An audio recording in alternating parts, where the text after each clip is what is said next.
பங்குச்சந்தையில் இன்னைக்கு நடந்த முக்கியமான செய்திகளை விரைவாக தெரிஞ்சுக்கலாம் வாங்க. மார்க்கெட் இன்னைக்கு ஒரு பெரிய ஏற்ற இறக்கத்தில் இருந்துச்சு. நெஃப்டி முடியறப்போ ஒரு சிறிய ஏற்றத்திலையும், பேங்க் நிஃப்டி ஒரு நல்ல ஏற்றத்திலையும் முடிவடைஞ்சது.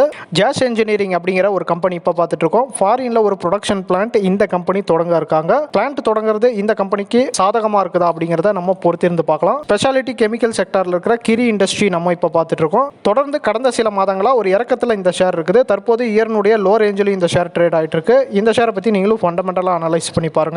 வெல்ஸ்பன் கார்ப் அப்படிங்கிற ஒரு கம்பெனி பார்த்துட்டு இருக்கிறோம். Q4 ரிசல்ட் இந்த நிறுவனத்துக்கு வெளியாகி இருக்கு. மார்க்கெட் எதிர்பார்த்த ரிசல்ட் தராத காரணமா இந்த ஷேர் இன்னைக்கு ஒரு இறக்கத்துல முடிவடைஞ்சது. Q4 ரிசல்ட் வெளியான ரெண்டு நல்ல கம்பெனியை நம்ம இப்ப பார்க்கலாம். PTC இண்டஸ்ட்ரி இந்த கம்பெனி இன்னைக்கு ஒரு நல்ல ஏற்றத்துல முடிவடைஞ்சது. சுப்ரஜித் என்ஜினியரிங் இந்த கம்பெனியும் நல்ல ரிசல்ட் தந்திருக்காங்க. அதன் காரணமா ஒரு பெரிய ஏற்றத்துல இந்த ஷேர் தொடங்கி முடியறப்போ ஒரு ஃபிளாட் ரேஞ்சில் முடிவடைஞ்சது.